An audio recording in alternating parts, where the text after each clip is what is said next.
नमस्कार. आरो स्टोरी मराठीमध्ये आपल्या सर्वांचे स्वागत आहे. आज आपण ऐकणार आहोत एक हृदयस्पर्शी कथा. साक्षात्कार. केसुळी गाव बरं का, अगदी डोंगराच्या कुशीत वसलेलं आहे.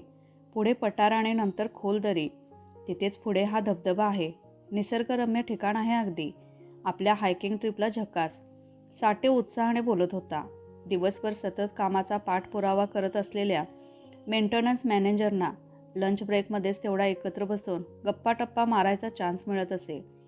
पण गेला महिनाभर कंपनीत वार्षिक ओव्हरऑल चालू होतं. कामाच्या रामरगड्यात गळ्यापर्यंत गुंतलेलं असताना गप्पा टप्पा तर राहोच, पण कधीकधी लंचसाठी ब्रेक घेणंही या मॅनेजर मंडळींना दुरापास्त व्हायचं. आता कुठे त्या चक्रातून जरा सुटका झाली होती. श्वास घ्यायला फुरसत मिळाली होती. आणि त्यामुळे जेव्हा साठेने हायकिंग ट्रिपला जाण्याचा विषय काढला तेव्हा या सळसळणाऱ्या रक्ताच्या सर्वच मंडळीने कान टवकारले होते. अरे पण या केसोळीला जायचं कसं? संजीव पत्केने विचारलं.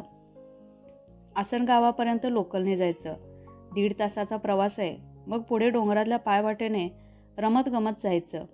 तासाभरात पोहोचू केसोळीला, साठे सांगू लागला. जेवूया तिथे, पोटभर निसर्ग दर्शनाचा आनंद लुटूया आणि अंधार पडायच्या आत डोंगर उतरूया. 7ला गाडी आहे आसनगाववरून. साठे, अगदी पूर्ण अभ्यास केलेला दिसतोय, संजीव म्हणाला.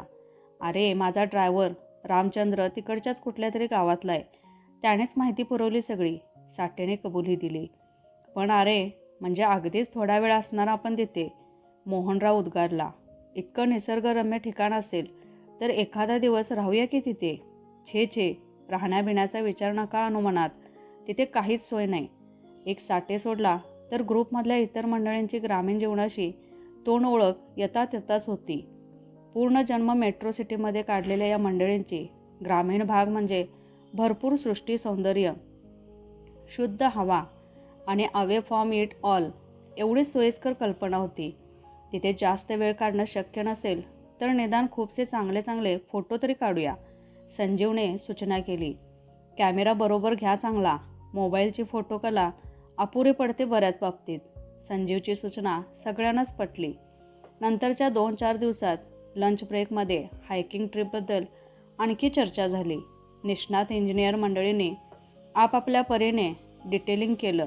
रविवार तारीख 15चा दिवस नक्की ठरला. कोणी काय आणायचं याची वाटणी झाली. बरेच दिवस कपाटाच्या खाली किंवा एका कोपऱ्यात सारून दिलेले हायकिंग शूज, काट्या बाहेर आले. बॅकपॅक्सवरची धूळ झटकली गेली. डोंगर चढण्याचा स्टॅमिना आजमावण्यासाठी काही जणांनी सकाळी जॉगिंग आणि व्यायाम सुरू केले. सगळ्याच टीम मेंबर्सना तयारी परफेक्ट व्हायला हवी असं वाटत होतं. नव्हे, ती एक ईर्ष्याच होती. कॅमेराचं जमलं का? संजीवने पुन्हा आठवण करून दिली. सगळेच जण एकमेकांची तोंड बघायला लागले. सेलफोन फोटोग्राफीच्या दिवसात कॅमेरा ही संस्था पूर्ण हस्तगत जणू झाली होती. अरे साठे, मागच्याच महिन्यात युनिट ओव्हरहॉलिंगचे रेकॉर्ड ठेवण्यासाठी तुम्ही मेकॅनिकलवाल्याने नवा कॅमेरा घेतलाय ना? मोहनरावाने आठवण करून दिली. हो घेतलाय, पण त्याचा काय इथे संबंध? साठेचं तिरसट प्रत्युत्तर.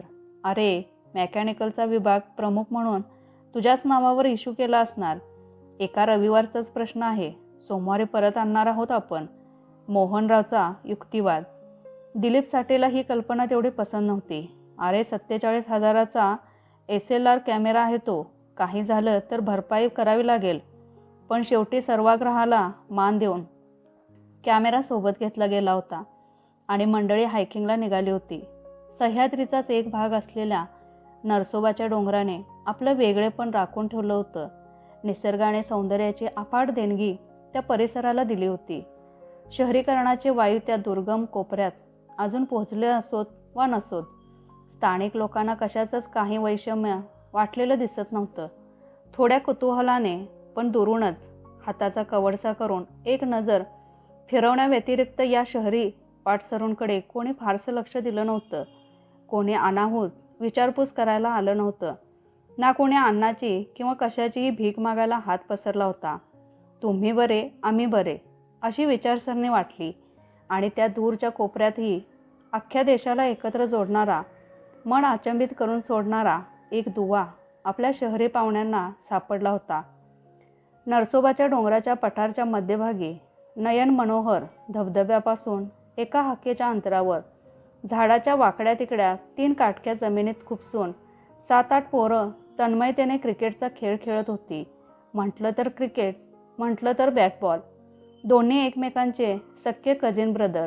विटी दांडूपासून क्रिकेटकडे उत्क्रांती झालेली दिसते. मोहनरावाने उद्गार काढले. कसली रे उत्क्रांती? पोरं आहेत की वानरं हेही कळत नाही. संजीव पत्कीचा चेष्टेचा सूर. असंस्कृत समाजाला सुसंस्कृतीचं ठिगळ. संदीप जावडेकरने आणखी तारे तोडले. खेळणाऱ्या मुलांना मात्र बॅटबॉल आणि काटक्यारूपी स्टंप्स या व्यतिरिक्त कुठेही लक्ष द्यायला वेळ नव्हता. पाहुण्यांना समोरच एक प्रशस्त वृक्ष दिसत होता. तिथे गर्द सावलीत मुक्काम ठोकायला सर्वांचीच मुकसंमती पुरेशी होती. काय दाट सावली आहे या झाडाची. मोहनरावाने उद्गार काढले. औदुंबर वृक्ष आहे हा. साक्षात्कार होतात त्याच्या खाली बसलं तर. साठेने माहिती पुरवली. सगळेच मन मोकळेपणे हसले. जेवणानंतरची विश्रांती आटोपून इकडे तिकडे पाहत, रमतगमत, काट्या आपटत, बोटाने खडे लाथाडत मंडळी पुढे पठाराच्या कडेपर्यंत पोचली आणि एका बेसावध क्षणी साठेचा पाय घसरला. पार तोल गेला. भक्कम आधाराच्या शोधात साठेचे हात हवेत उडाले. पाण्याची बाटली, बॅकपॅक, कॅमेरा सगळ्या गोष्टी 4 दिशांना उधळल्या गेल्या. साठेने जमिनीवर जोरात उडी मारली आणि त्या उतारावर आणि ओलसर गवतावर घसपटत साठे 5 सेकंदाच्या आत पठाराच्या अगदी कडेवर येऊन पोचला. काही घटना अशा निमिषार्धार्थ घडतात की त्यांच्या आवेगावर कुठल्याही प्रकारे लगाम घालणं शक्य होत नाही. आरडाओरडा करत उतारावर घसपटत चाललेल्या साठेकडे सगळेच जण जागेवरच खिळून स्तंभित होऊन पाहत राहिले. तेवढ्यात कसाबसा एका झाडाचा आधार घेऊन साठेने आपली घसरपट्टी थांबवली खरी, पण पुढे जाऊन त्याच्यापर्यंत मत्तीचा हात पोहोचवण्याची कोणाचीही हिंमत होईना. काय करावे ते सुचेना. आणि पुढच्याच एका मिनिटात क्रिकेट खेळणारी वानरसेना तिथे हजर झाली. साठेच्या उघड्या पडलेल्या बॅकपॅकमधून डोकावणारा दोर एकाने काढून आपल्या कमरेला बांधला. दोराचे दुसरे टोक मुलाने साठेकडे फेकले आणि मग पुढच्या 5च मिनिटात सावकाशपणे ओढत साठेला सुखरूप ठिकाणी आणून बसवले. सगळ्यांच्या जीवात जीव आला. इतरस्त पसरलेल्या वस्तू सर्वांनी जेमतेम बॅगांमध्ये भरल्या. साठेला वॉटर बॅगमधून पाणी ओतून प्यायला दिलं आणि त्याला कुठे गंभीर जखम झाली नसल्याची खात्री करून घेतली. मदत करणारी मुलं आता थोडी लांब सरकली आणि पाहुण्यांना आणखी काही मदत लागेल का याचा अंदाज घेऊ लागली. साठे जरासा लंगडत होता. त्याला सांभाळत खाली जायला जास्त वेळ लागणार हे उघड होतं. त्यामुळे तिथे वेळ घालवण्यात काही अर्थच नव्हता. गडबडीने पाहुणे मंडळींनी बॅगा कळ्यात अडकवल्या आणि निसर्गरम्य दृश्यांकडे पाठ फिरवून सावधपणे डोंगर उतरायला सुरुवात केली. गाडीत बसल्यावर सगळ्यांनीच हुश्य केलं आणि आपापल्या परीने जमेल त्या पद्धतीने देवाचे आभार मानले. साठेही जरा सावरला होता. त्याच्या तोंडून शब्द फुटायला लागले होते. कसलीशी आठवण होऊन साठेने आपली बॅकपॅक जवळ ओढली आणि प्रथम एका हाताने आणि नंतर दोन्ही हात आत घालून तो बॅगेचे सगळे खण चाचपून बघायला लागला. सर्वच जण साठेकडे पाहत होते. साठे काय शोधतोय ते सगळ्यांच्याच ध्यानात यायला लागलं होतं. लवकरच साठेची शंका खरी ठरली. बॅगेतले हात बाहेर काढून हताशपणे साठे म्हणाला, कॅमेरा दिसत नाही माझ्या बॅगेत. कुणाच्या बॅगेत आलाय का पहा जरा. सर्वांनी आपापल्या बॅगा चाचपल्या. कॅमेरा कोणाच्याच बॅगेत नव्हता. सुखरूप परत चालल्याच्या आनंदाला परत विरजण पडलं. घरी पोचल्यावर रात्री विलक्षण थकव्यामुळे दिलीप साठे गाढ झोपला खरा, पण दुसऱ्या दिवशी डोळे उघडल्यापासूनच कॅमेराची आठवण त्याला सतावायला लागली. अंग थोडं ठेचाळल्यासारखं झालं होतं, पण जास्त दुखत नव्हतं. चहा आंघोळ आटोपून साठे ऑफिसला जायला तयार झाला. ड्रायव्हर रामचंद्र आला. गाडी काढली. आज रोजच्यापेक्षा तब्बल 10 मिनिटे उशीर झाला होता. गाडी हायवेला लागल्यावर रामचंद्रने चौकशी केली. साहेब, कशी झाली ट्रिप तुमची? बरी झाली, तोटकं उत्तर देऊन विषय तिथेच संपवला. लंच टेबलवर आल्यावर कुजबूजच साठेने विचारलं, काय रे, मी पडलो तेव्हा कॅमेरा दरीत फेकला गेला असेल का? शक्यच नाही, दरी जराशी लांबच होती. संजीव पत्की लगेच म्हणाला. मला वाटतं हातातून उडून तिथल्याच गवतात कॅमेरा पडला असणार. मोहनरावांचा तर्क. तसं असेल तर 2 शक्यता आहेत. साठेने चर्चेचे समालोचन केले. एकतर तिथे गवतात अजूनही पडला असेल किंवा त्या बॅट बॉल खेळणाऱ्या पोरांपैकी कोणी हडपलं असेल. सर्वांनीच माना डोलावल्या. तिकडे कोणाला तरी कॉन्टॅक्ट केल्याशिवाय खरं काय ते कळणार नाही. मोहनचं म्हणणं. अरे पण कसं आणि कोणाला कॉन्टॅक्ट करणार? संजीवने मुद्दा काढला. त्या खेळणाऱ्या मुलांनी आपल्याला मदत केली, पण आपण त्यांची नावंही विचारली नाहीत की धड आभारही मानले नाहीत. 47,000चा फटका बसतोय ना, त्यामुळे. साठे विवळला. लंच ब्रेक संपला आणि मंडळी आपापल्या कामाला गेली. संध्याकाळी घरी जाताना ट्रॅफिकमुळे गाडी अगदी सावकाश चालली होती. रामचंद्र ड्रायव्हर गप्पांच्या मूडमध्ये होता. साहेब, आमचा मुलूक आवडला की नाही आपल्याला? केसोडीचे 2 कोस पुढे आहे आमचं पिरंगुळ गाव. तिथपर्यंत नसाल गेलात आपण? रामचंद्र अदबशीरपणे विचारत होता. साठेच्या मनात आशा पालवली. केसोळीला कोणाची ओळख आहे का रे रामचंद्र? आता कुठली हो कोणाची ओळख? खूप वर्ष झाली मला गाव सोडून. त्यावेळी आमची टीम चॅम्पियन होती, रामचंद्र सांगत होता. क्रिकेटचं फार वेळ तिथं सगळ्यांना. केसोळी, पिरंगुळ आणि चाकोती तिन्ही गावात अटीतटीची क्रिकेट मॅच व्हायच्या आणि चॅम्पियन टीम नुसता दंगा धुडगूस घालायची. फार धमाल उडवायचो आम्ही. रामचंद्र जुन्या आठवणीने रंगात आला होता. पण साठेला त्यात फारसं स्वारस्य नव्हतं. बॅटबॉल खेळणाऱ्या त्या चमूला टीम म्हणण्याची कल्पनाही साठेला वेडगळपणाची वाटत होती. दिलीप साठे घरी आला. हातपाय धुतले आणि विषण्णपणे बसला. कपातला चहा नेऊन गेला. बिस्किटांचा तुकडाही मोडला गेला नाही. एकूण प्रकरणाचा सुखासुखी शेवट होण्याचं कुठलंही चिन्ह साठेला दिसेना. हरवलेल्या कॅमेऱ्याची भरपाई तर करून द्यायलाच लागणार होती आणि तीही काही बोबाटा होण्याच्या आत. अगदी 15 दिवसात. कसे उभे करायचे 47,000? फ्लॅटसाठी बिल्डरना देण्याच्या 1.25 लाखाच्या मासिक हप्त्याची तरतूद तर झाली होती. त्यातलेच तूर्त काढावेत की बँकेच्या फ्लेक्सी अकाउंटमधून ओव्हरड्रॉ करावेत की कार्ड पेमेंट करून आजचे मरण उद्यावर ढकलावे? काही निर्णय होईना. जेवतानाही मनात तेच विचार. भात भाजी चिवडली, थोडी खाल्ली. रेखाच्या काही प्रश्नांकडे दुर्लक्ष केले. काहींना तिरसटपणे उत्तरं दिली. अशी अस्वस्थ संध्याकाळ कशीबशी पार पडली. रात्र तळमळतच गेली. सगळीकडूनच कोण मारा. दुसऱ्या दिवशी लंच टाईममध्ये पुन्हा अनौपचारिक बैठक बसली. साठेला कशाही प्रकारे मदत करण्याची सर्वांचीच तयारी होती, पण योग्य दिशा सापडत नव्हती. संजीव पत्कीने घसा खाकरला. मला वाटतं त्या बॅटबॉल खेळणाऱ्या मुलांपैकीच कोणाकडे तरी कॅमेरा असणार. आपल्याला तो मुलगा शोधून काढावा लागेल आणि मग काहीतरी बार्गेन निगोशिएट करायला लागेल. स्पष्ट सांग जरा संजीव, साठे म्हणाला. असं पहा, संजीव स्पष्ट करून सांगू लागला. आपल्याला त्या मुलांना धाक देऊन तर काही उपयोग नाही. मधाचं बोटच लावावं लागेल. त्यांना पटवून द्यायचं की कॅमेरा ही काही रोजच्या उपयोगातील गोष्ट नाही. त्याचबरोबर त्यांना एखाद्या चांगल्या उपयोगी गोष्टीची लालूच दाखवायची. जास्त महागड्या नाही, साधारण किमतीच्या. अशी सिच्युएशन तयार करायची की त्यांनी आपली ऑफर स्वीकारायलाच पाहिजे. संजीवचं मॅनेजमेंट सोल्युशन 1-2 मिनटं विचार केल्यावर सगळ्यांनाच वाटलं की हाच एक रामबाण उपाय होऊ शकेल. मग चर्चा सुरू झाली. परवडणाऱ्या किमतीत कोणत्या उपयुक्त गोष्टी येऊ शकतील? मोहनरावने लगेच सुचवले.